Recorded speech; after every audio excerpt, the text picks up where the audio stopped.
Hello दोस्तों, insight area पर आप लोग का बहुत बहुत स्वागत है। चलिए फिर हम वही रिलेशन पे कुछ टॉपिक बचे थे वही हम डिस्कस करते हैं। ओके, हम आज रिलेशन में एक चीज़ बता दें और आप लोगों को, अगर आपसे पूछ दिया जाए total numbers of relation, okay, total numbers of relation अगर पूछ दिया जाए तो आप जो है 2 की पावर m क्रॉस n, ठीक है। ये m क्या है, जो मतलब पहले सेट का जितना एलिमेंट है, और n क्या है दूसरे सेट का जितने एलिमेंट हैं, ठीक है। जैसे एक सेट दिया था मेरा पास ना 1 2 था, और b मेरा क्या था x y। हम एग्जाम्पल में आप लोग को उसमें लिए थे ना फर्स्ट वीडियो में। क्या हो जाएगा यहाँ पे 2 क्रॉस 2 कितना आ गया 4। इसके हमारे टोटल जो रिलेशन बनेंगे वो 16 बनेंगे। ओके,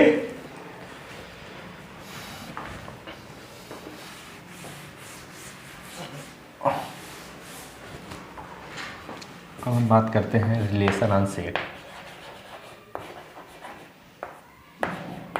रिलेशन ऑन सेट, ठीक है। ये क्या होता है, हमारे पास कोई एक सेट हो, let A be non empty set, ठीक है।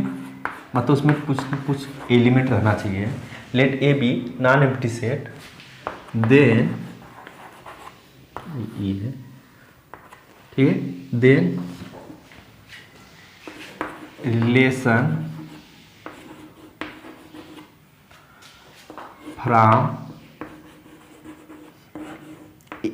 From A to itself, that is subset of A cross A, ठीक है। अगर हमसे बोल दिया जाए रिलेशन ऑफ सेट का क्या होता है कि कोई एक नॉन एम्प्टी सेट होना चाहिए और जो कि रिलेशन होना चाहिए उसी के उसी में होना चाहिए, उसी सेट का उसी में होना चाहिए, तो उसी को हम बोलेंगे रिलेशन ऑफ सेट। और हमेशा सबसेट किसका होगा, ए क्रॉस एक होगा। अगर एक ही मतलब सेट दिया है तो उसका रिलेशन हमेशा ए क्रॉस ए में होगा। अगर बी केवल दिया है तो बी क्रॉस बी में होगा, ठीक है। अब हम बात करते हैं जो मेन आपका टॉपिक है वो है रिलेशन में जो बहुत इंपॉर्टेंट है, आप लोग डाल लीजिएगा इनवर्स। ओके,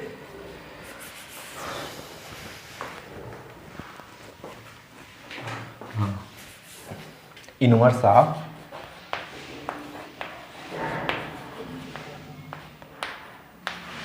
रिलेशन बहुत इंपॉर्टेंट है ये,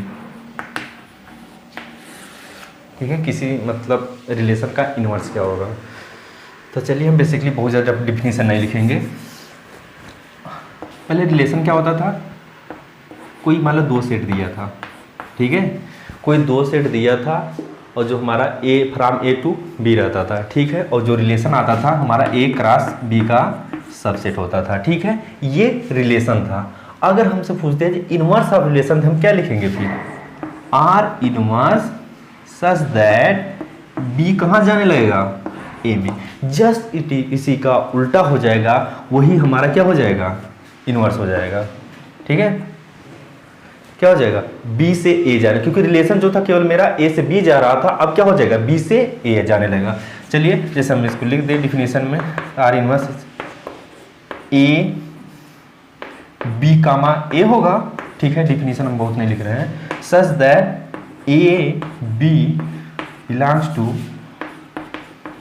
आर, ठीक है। अब देखिए आर इनवर्स क्या आ गया, बी ए आ गया, और ए बी क्या था, रिलेशन में था, ठीक है। और उसके लेकिन इसका इनवर्स जो था रिलेशन क्या आ जाएगा, बी ए आ जाएगा। इसे अब क्लियरली अब और अच्छा समझिएगा। ए रिलेशन है, ठीक है। अगर रिलेशन है तो if and only if B जो है कामा ए आर इनवर्स में होगा, ठीक है। अगर कोई ए बी जो दिया गया है उसका इनवर्स पूछे तो हम जस्ट उसी को चेंज कर देंगे, माने जो मतलब डोमेन और रेंज हमारा आपस में चेंज हो जाएंगे, वही हमारा रिलेशन होता है। तो जो डोमेन होता है आर का, ठीक है, वो रेंज हो जाएगा आर इनवर्स का, ठीक है। और जो डोमेन मेरा आर इनवर्स का रहेगा, रेंज हो जाएगा आर का। ठीक है, चलिए हम एग्जांपल लेके हम समझाते हैं आपको। हमारे पास कोई एक रिलेशन दिया गया है, कोई भी हो, ठीक है, जैसे वही हम लिए थे 1x था ना, 1y था, ठीक है, 2x था, 2y था। ठीक है, अब हमसे कह दिया इसका डोमेन पहले हम देखते हैं। डोमेन क्या है? डोमेन आर के क्या था? 1 था, उसके बाद क्या था? 2 था, क्योंकि 1 हम बार बार लिखेंगे नहीं, ये डोमेन निकला। ठीक है, अब इसी का अगर हमें इन्वर्स कर देंगे, जब इसी का इन्वर्स हम लिखेंगे तो क्या लिखेंगे? आर इन्वर्स यहां लिख दें। अब इसी का हमें इन्वर्स लिखना है तो क्या लिखेंगे? x कामा 1 और y कामा 1 और x कामा 2 y कामा 2। ओके, अब देखिए आर इनवर्स का रेंज, ठीक है, आर इनवर्स का रेंज डोमेन के आर के इक्वल होता था ना। अब इसके इनवर्स क्या आ जाएंगे? आर इनवर्स के रेंज क्या होंगे? रेंज इसका देखिए, आर इनवर्स का 1 है, क्योंकि सेकेंड ही एलिमेंट वही होता है ना, उसके बाद 2 है। देखिए वही आया कि नहीं आया? तो हमारा जो डोमेन था, डोमेन मतलब आर का, और रेंज जो है आर इनवर्स के बराबर होता है। सिमिलरली डोमेन जो होगा आर इनवर्स का, आर इनवर्स का डोमेन क्या हो जाएगा? एक्स और हाँ एक्स वाई होगा। ठीक है, और रेंज आर के बराबर होगा। रेंज आर क्या है? ये है एक्स वाई। ठीक है, तो हमारा जो डोमेन होगा वो रेंज आर इनवर्स के बराबर होगा, और ये जो है डोमेन आर इनवर्स जो होगा ये एक्स वाई, वो किसके? रेंज आर के इक्वल होगा। ठीक है, अब इसमें हम एक एग्जांपल लेते हैं बढ़िया सा।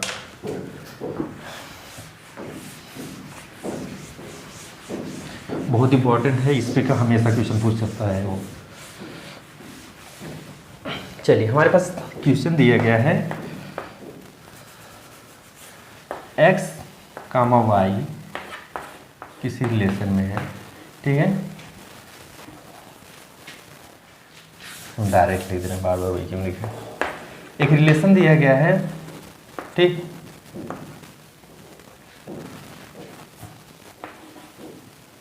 x कामा वाई, ठीक, such that x plus 2y equal to 10। ठीक, और हमारा एक सेट दिया है 1 2 3, हम 10 तक ले लिए हैं। ठीक है, कोई एक सेट दिया जहाँ की हम लिख देंगे for all x comma y belongs to A में। ठीक है, जो एक्स वाई है वो हमारा ए में होगा, एक हम सेट लिए हैं। ठीक है, और हमारा जो रिलेशन बोला है कि x प्लस 2y 10 होंगे। तो चलिए हम इसको सॉल्व करते हैं। हम एक को यहाँ पे लिख दें, आप लोग समझ जाइएगा। 1 2 डाटा 10 तक लाए। अब हमसे फाइंड और बोल दिया कि आर इनवर्स इसका क्या होगा। ओके, तो चलिए हम सॉल्व करते हैं। तो आर इनवर्स फाइंड करने के लिए सबसे पहले जो आपका वो कंडीशन दिया रहे पहले वो हम पकड़ेंगे। तो दिया है x plus 2y equal to 10। ठीक है, अब देखिएगा ax यहाँ पे डोमेन है और y मेरा रेंज है। ठीक है, आर इनवर्स क्या कर देगा? आर इनवर्स जस्ट चेंज कर देगा, ये हमारा डोमेन हो जाएगा और ये हमारा रेंज हो जाएगा। ठीक है, हम क्या करेंगे? आर इनवर्स अगर कभी पूछे तो आप सीधा पहले y की वैल्यू निकाल लिया करिएगा। ठीक है, तो यहाँ से हम y निकाले, क्या आ जाएगा? 2y equal to 10 minus x हो जाएगा। ठीक है, तो y equal to 10 minus x upon 2 आ गया। ठीक है, y equal to 10 minus x upon 2 होगा। पहले हम पूरे रिलेशन इसका निकाल लें कि ऐसे कितने मतलब कितने ऐसे मतलब दो एलिमेंट है कि हम उसे रखने पर 10 आ जाए। ठीक है, तो चलिए हम पहले रिलेशन ही लिख दे रहे हैं, उसके बाद आर इनवर्स लिखेंगे। अगर हम x इजकल टू 1 लीजिए, क्या आ जाएगा? जब x इजकल टू 1 लेंगे तो हमारा क्या आ जाएगा? 10 माइनस 1/2, तो y इक्वल टू 9/2। ये a में है? नहीं है, हम नहीं लेंगे। ठीक है, जब a में है ही नहीं तो हम लेंगे नहीं उसे। दूसरा देखते हैं, 2 रखिए। अगर 2 रखेंगे क्या आ जाएगा? 8/2। 4 है? बिल्कुल है, तो हम 2 लिख सकते हैं। ठीक है, तो हम 2 लेने पे क्या आ रहा है मेरा? डोमेन 2 रखने पे क्या जा रहा है? 4। इसी नाते हम बोले कि हमेशा कभी भी कैसा कंडीशन है तो हमेशा आप y की वैल्यू निकाला करिए।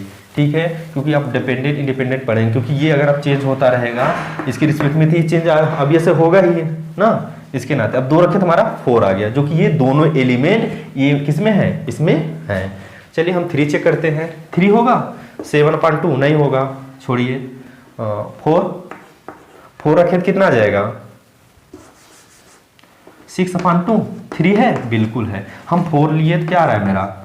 4 पे मेरा 3 दे रहा है। ठीक है, समझ में आ रहा है ना आपको? अब उसके बाद हम क्या लेते हैं? 5 लेते हैं। 5 होगा? 5 में से 10 में से 5 गया तो 5/2, जो कि है नहीं, इसमें नहीं होगा। 6 लेते हैं। 6, हाँ, कितना आ जाएगा? 4/2, बिल्कुल है।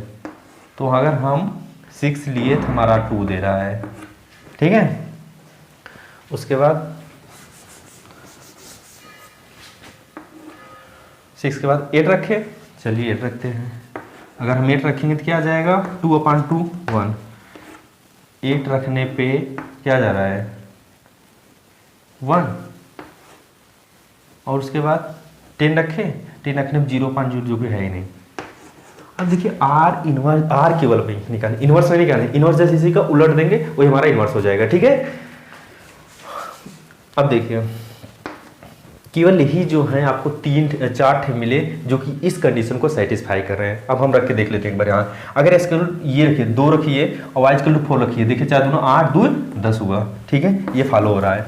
4 और 3, यहाँ 4 रखिए और यहाँ 3 दूना 6 10, बिल्कुल ये भी सही है। और यहाँ पे देखिए 6 रखिए और यहाँ 2 दूना 4। ठीक है, ये भी सही है। और यहाँ पे 8 रखिए और यहाँ पे 1 रखिए, बिल्कुल सही। ये हमारा रिलेशन केवल यही मिलेंगे। ठीक है, अब इसे हम बोला था कि फाइंड आउट आर इनवर्स क्या होगा। ठीक है, तो आर इनवर्स इसे क्या क्या निकालेंगे?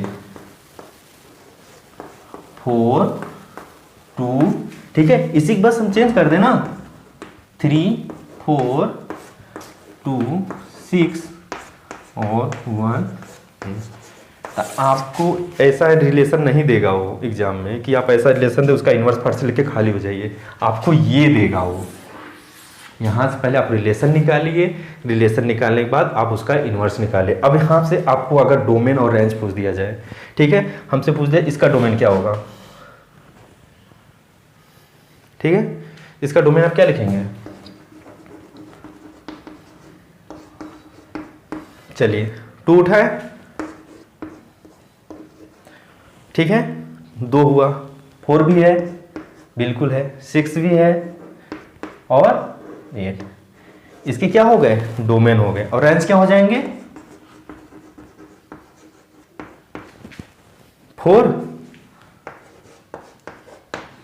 3 2,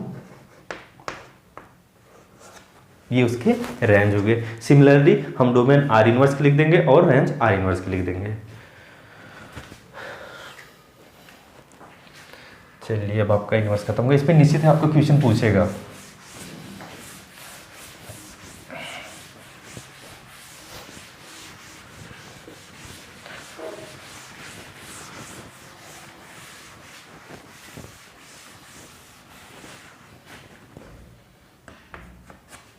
अब हम बात करते हैं टाइप ऑफ रिलेशन क्या होते हैं।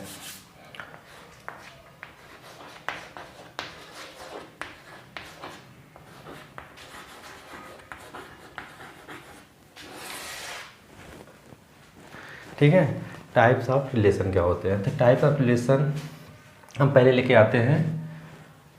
हाँ, एम्प्टी रिलेशन क्या होता है। एम्प्टी बोलिए वाइड बोलिए, दोनों एक ही मतलब हुआ।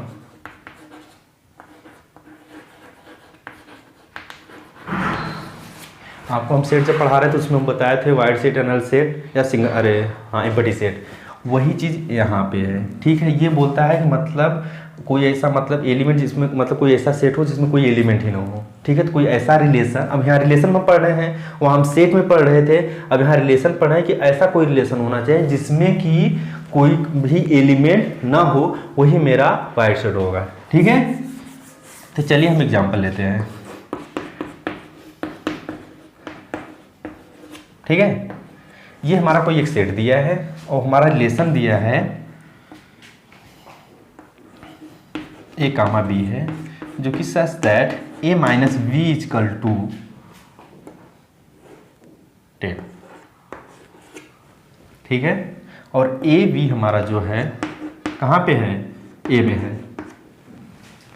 चलिए एक रिलेशन हमें दिया है ए कामा बी, जो कि such that A minus B okay 10 दिया है। रिलेशन आपका मेन ये होता है, ये बस केवल आपको लिखा रहा है, इस फॉर्म में आप लिखिएगा रिलेशन को, ठीक है। आप यही मत रिलेशन समझिए कि ए रिलेशन बी में क्या है, लेकिन हाँ इसका मेन रिलेशन तो यहाँ लिखा गया है, ठीक है। ए माइनस बी इक्वल टू 10। अब हमें बताइए ए और बी कोई दो एलिमेंट है, यहाँ से उठाइए जिसका मतलब घटाने पे हमारा 10 है। कोई है ऐसा एलिमेंट इसमें? चलिए हम अगर 1 में से अगर 2 घटाए 10 आएगा? नहीं आएगा। 2 में से 3 घटाएंगे नहीं आएगा, नहीं आएगा। 3 में से कोई भी ऐसा एलिमेंट है ही नहीं है, तो ये हमारा क्या हो गया, एम्प्टी, ठीक है, वाइड रिलेशन। ये सबसेट किसका होगा, ए क्रॉस, क्योंकि हमारा सेट एक ही दिया है हमेशा, क्योंकि हम रिलेशन पढ़े थे हमेशा, ये ध्यान दीजिएगा। चलिए उसके बाद हम आइडेंटिटी बात करते हैं।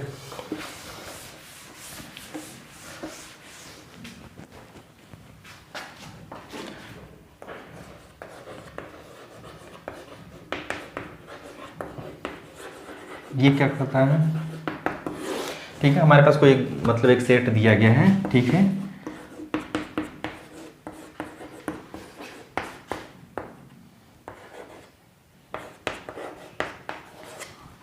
आइडेंटिटी यही बोलता है कि जो हमारा सेट के एलिमेंट हो वही जो है सेम रहना चाहिए। एग्जाम्पल देख लेते हैं, 1 2 3 दिया है, ठीक है। अब रिलेशन क्या है मेरा, हम कोई रिलेशन लिखें, किस फॉर्म में रहना चाहिए, ए और ए ही रहना चाहिए, दोनों सेम होना चाहिए, ठीक है। हम यहाँ क्या है, 1 है तो 1 रहना चाहिए, 2 है तो 2 भी रहना चाहिए, और 3 है तो 3 भी रहना चाहिए। ये हमारा हो गया आइडेंटिटी, ठीक है। अगर हमारा सेट ये दिया है कि 1 2 3 दिया है, अगर हमसे रिलेशन केवल इतना ही दे दिया जाए 1 1 2 2, तो क्या ये आइडेंटिटी है? नहीं है। क्यों नहीं है? क्योंकि हमारा 3 एलिमेंट ए में है, ठीक है। 3 एलिमेंट ए में है, लेकिन 3 नहीं है इसमें, ठीक है, क्योंकि ये सबके लिए फॉलो करेगा। ध्यान दीजिएगा, ये सबके लिए फॉलो करेगा, इसके नाते यहाँ पे 3 नहीं था, तो ये मेरा आइडेंटिटी रिलेशन नहीं है, ठीक है। तो आप हमेशा ध्यान दीजिए, जो सेट अगर यहाँ 4 दिया है, ठीक है, तो हमारा इसमें भी क्या रहना चाहिए, 4 ये ध्यान दीजिएगा, ठीक है। ये हमारा आइडेंटिटी रिलेशन होता है। अब हम बात करेंगे रिफ्लेक्सो। ये क्या होता है,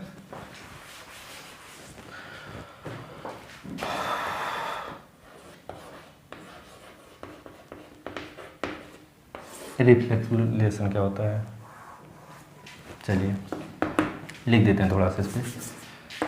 लेट ए बी कोई सेट दिया गया है, ठीक है।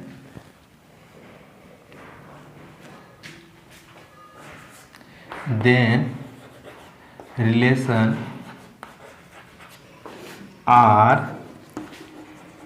Set to be reflexive if, ठीक है, इफ केवल लिखे हैं, every element of A, every element of A related to itself, ठीक है। हम जो भी एलिमेंट लेंगे वो इसी में रहना चाहिए। देखिए, तो अगर हमारा आर रिफ्लेक्सिव होगा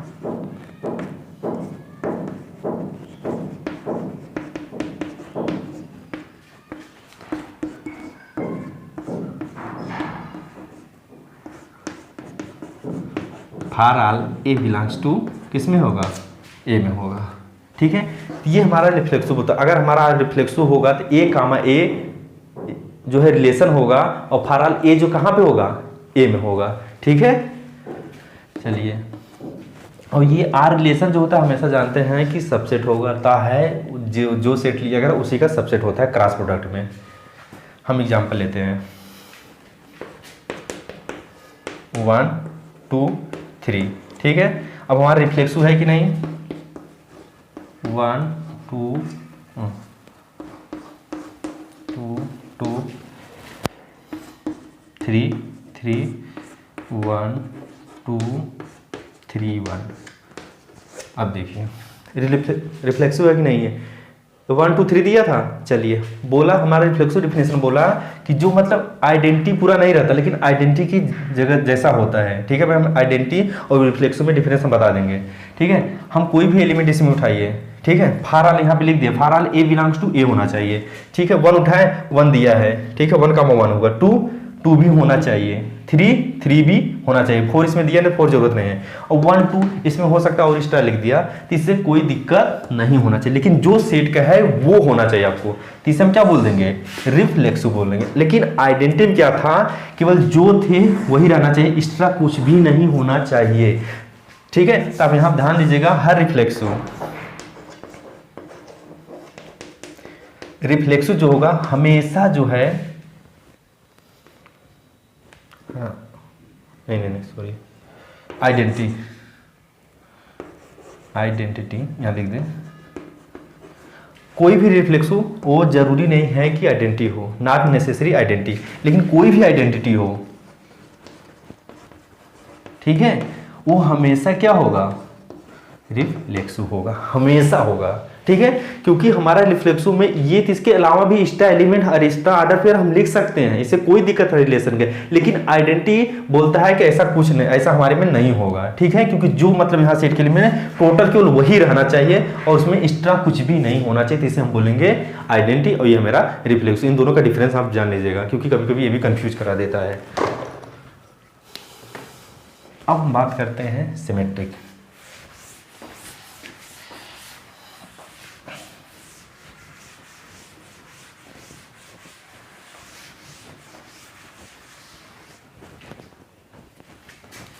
सिमेट्रिक क्या होता है,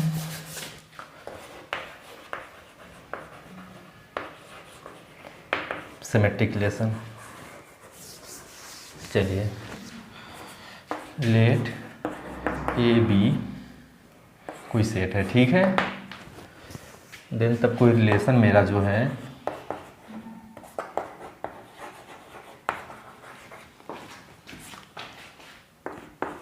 then relation R is said to be symmetric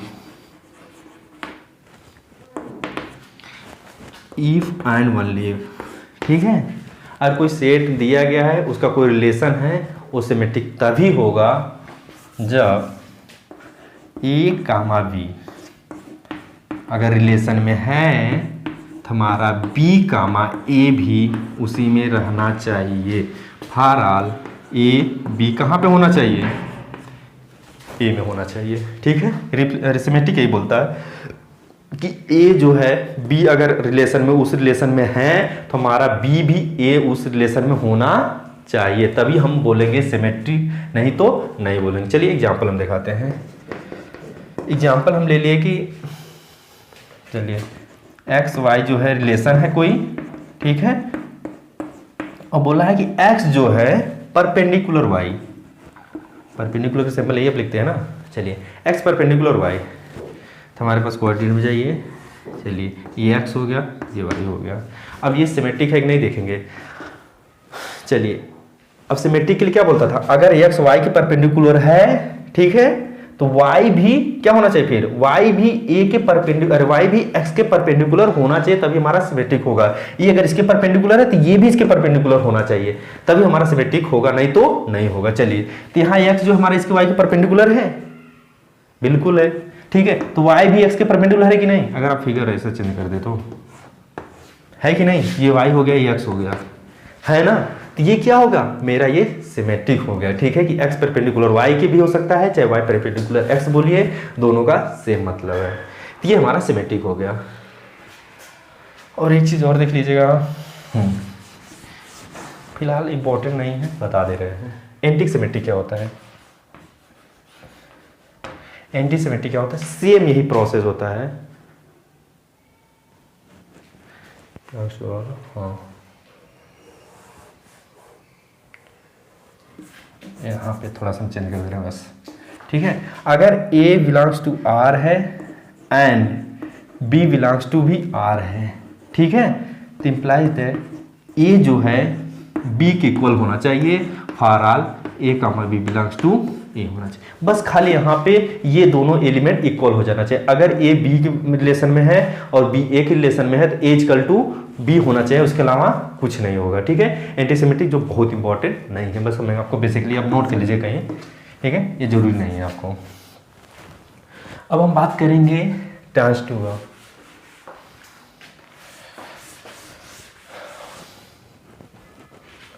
transitive से क्या होता है?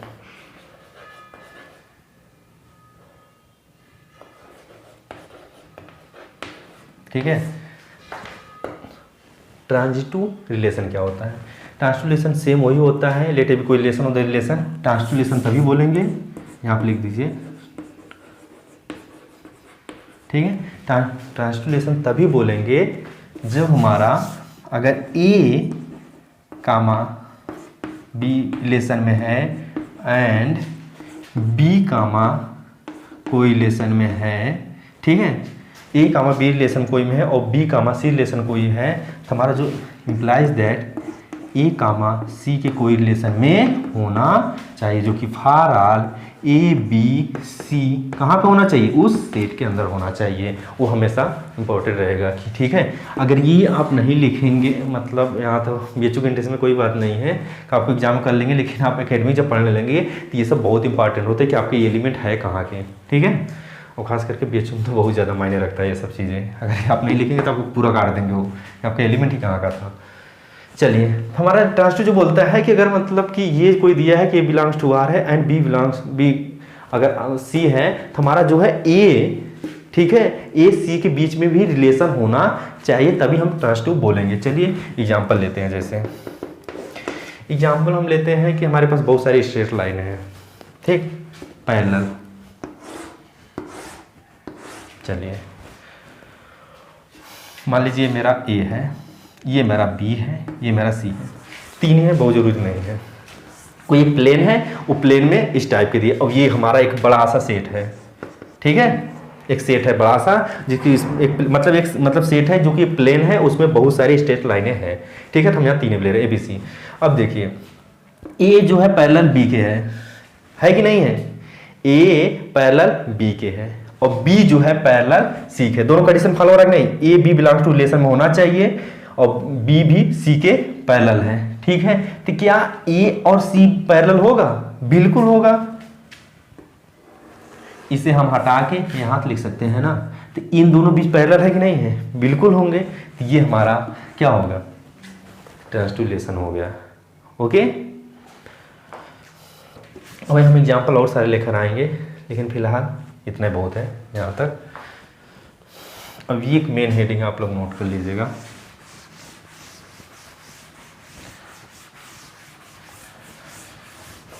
वो है आपका इक्विवेलेंट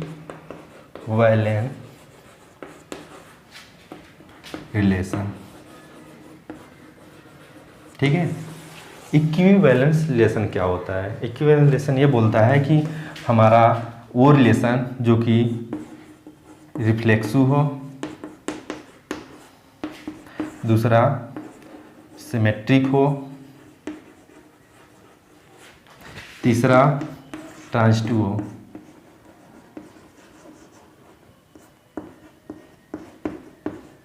ओके, इक्विवेलेंस रिलेशन तभी बोलेंगे जब वो हमारा कोई रिलेशन रिफ्लेक्सिव हो, सिमेट्रिक हो और ट्रांजिटिव हो। एंटी सिमेट्रिक इसमें नहीं बोलते, इसलिए हम वो बोले थे इंपॉर्टेंट नहीं है। तो हमेशा एग्जाम में आपको कभी कभी पूछता है कि क्यूरिलेशन ये है कि नहीं, तो आपको तीनों प्रॉपर्टियां चेक करनी पड़ेगी, ठीक है। हो सकता है कभी आपसे ये भी पूछ दे कि आप केवल सिमेट्रिक और ट्रांजिटिव बताइए, ठीक है।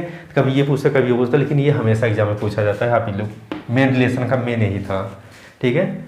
तो आज के लिए इतना ही बहुत काफ़ी, आपका लोग का रिलेशन हम पूरा ख़त्म कर दिए हैं। हो सकता है नेक्स्ट वीडियो में हम आपको कुछ क्वेश्चन करा दे, ओके। तो आपको अगर वीडियो पसंद आए तो प्लीज़ लाइक और कमेंट करते रहिए। Thank you.